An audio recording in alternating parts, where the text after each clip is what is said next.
निम्नलिखित में से अजंता की गुफा संख्या 9 का समय क्या है? अजंता की गुफा संख्या 9 का समय है 3री शताब्दी ईसा पूर्व। आंसर है ऑप्शन नंबर 3, 3री शताब्दी ईसा पूर्व में अजंता की गुफा संख्या 9 निर्मित हुई थी।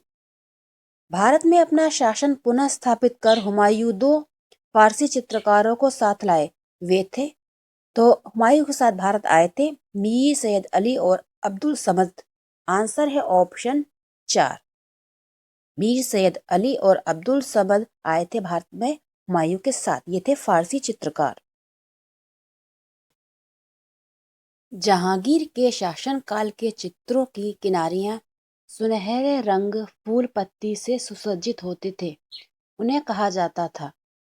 इसका आंसर है ऑप्शन नंबर 3, उन्हें कहा जाता था हाशिया। जहांगीर कालीन सुसज्जित होते थे हाशिया। चोल कालीन देवी उमा की मूर्ति वर्तमान में किस संग्रहालय में है? चोल कालीन देवी उमा की मूर्ति वर्तमान में है राष्ट्रीय संग्रहालय नई दिल्ली में। आंसर है ऑप्शन नंबर 2, राष्ट्रीय संग्रहालय दिल्ली में है चोल कालीन निर्मित देवी उमा की मूर्ति। इनमें से किस बंधक का प्रयोग टेम्परा में नहीं किया जाता है? टेम्परा में बंधक के रूप में प्रयोग नहीं होता है मोम यानी कि वैक्स। आंसर है इसका ऑप्शन नंबर 2, मोम यानी वैक्स को टेम्परा में बंधक के रूप में प्रयोग नहीं किया जाता है। निम्नलिखित में से किस रंग का तान सबसे गहरा होता है? दिए गए ऑप्शन में से सबसे गहरा तान होता है नीले रंग का यानी कि ब्लू। आंसर है ऑप्शन ए, नीला। अजंता में निम्नलिखित में से किस सतह पर चित्रण नहीं हुआ है? अजंता में चित्रण हुआ है स्तंभ पर, छत पर, दीवार पर, जमीन यानी कि ग्राउंड पर उसमें चित्रण नहीं हुआ है। तो आंसर हो जाएगा यहाँ पर ऑप्शन नंबर 4, जमीन पर अजंता में चित्रण नहीं हुआ है। लक्ष्मी नारायण मंदिर खजुराहो की शैली है। लक्ष्मी नारायण मंदिर खजुराहो की शैली है चंदेल शैली। आंसर है ऑप्शन 3, चंदेल शैली में निर्मित है लक्ष्मी नारायण मंदिर खजुराहो। निम्नलिखित में से किस शैली में बुद्ध को मानवाकृतियों में दिखाया जाने लगा? गौतम बुद्ध को मानवाकृतियों में दिखाया जाने लगा था मथुरा शैली में। आंसर है ऑप्शन नंबर 3, मथुरा स्टाइल में, मथुरा स्कूल में बुद्ध को मानवाकृतियों में दिखाया जाने लगा था। कौन सी कलात्मक क्रियाकलाप सिंधु घाटी सभ्यता के विभिन्न स्थलों में नहीं पाया गया है? नहीं पाया गया है चित्रकला का प्रमाण। आंसर है ऑप्शन 4, आभूषण, मृदभांड और मूर्तिकला के प्रमाण मिले हैं, लेकिन अलग से चित्रकला के प्रमाण प्राप्त नहीं हुए हैं। हड़प्पा की सामाजिक व्यवस्था थी, सोशल सिस्टम जो था हड़प्पा का वो था समान अधिकारवादी।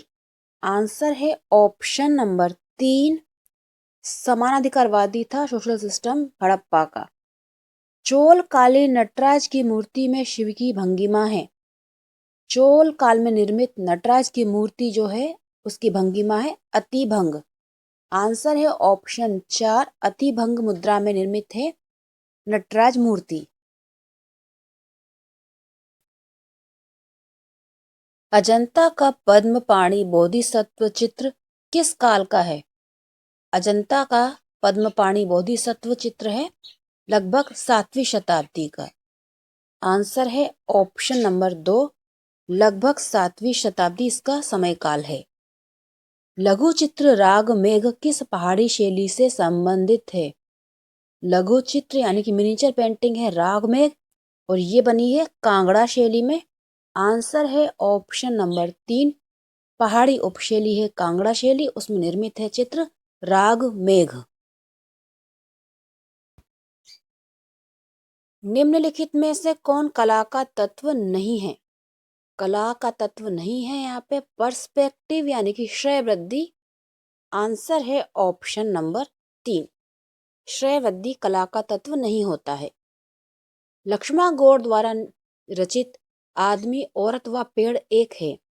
आदमी औरत व पेड़ है एक ग्राफिक आर्ट यानी कि छापा चित्र।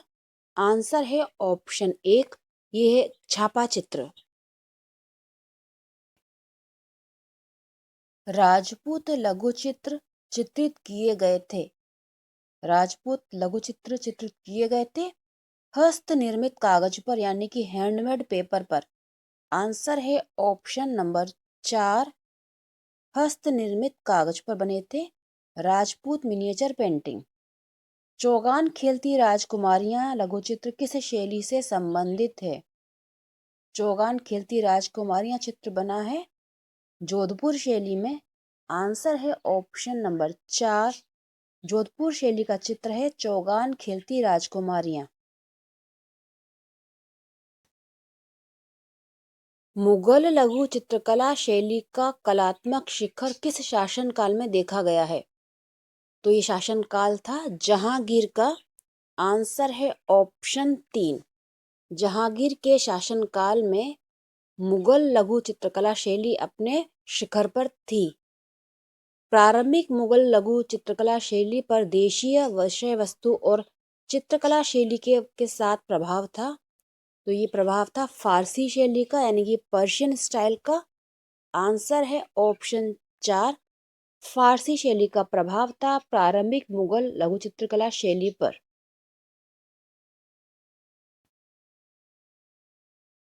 Indian society of oriental art के संस्थापक थे। Indian society of oriental art के संस्थापक थे ईवी हैवल। आंसर है ऑप्शन नंबर 3, ईवी हैवल ने स्थापित किया था Indian society of oriental art. Ganga अवतरण मूर्ति के दाएं भाग में किस विशालकाय जानवर को दिखाया गया है? गंगा अवतरण मूर्ति शिल्प के दाएं भाग में दिखाया गया है हाथी को। आंसर है ऑप्शन नंबर 3, हाथी यानी एलिफेंट उसमें प्रदर्शित है।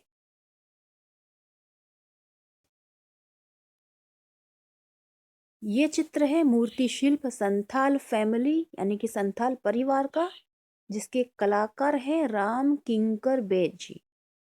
इन्होंने ये मूर्ति शिल्प सीमेंट और कंक्रीट में बनाया, जो कि वर्तमान में कला भवन शांति निकेतन में स्थापित है। इसमें 4 मानव आकृतियां हैं यानी कि पुरुष, महिला और उसके 2 बच्चे। एक बच्चा जो नीचे टोकरी में बैठा है, एक दूसरा बच्चा महिला के कमर पर उसने थामा हुआ है। साथ में उनके चल रहा है एक कुत्ता। एक जानवर आकृति है और इसमें 4 मानव आकृति हैं। इसको उन्होंने 1938 में बनाया था सीमेंट और कंक्रीट में।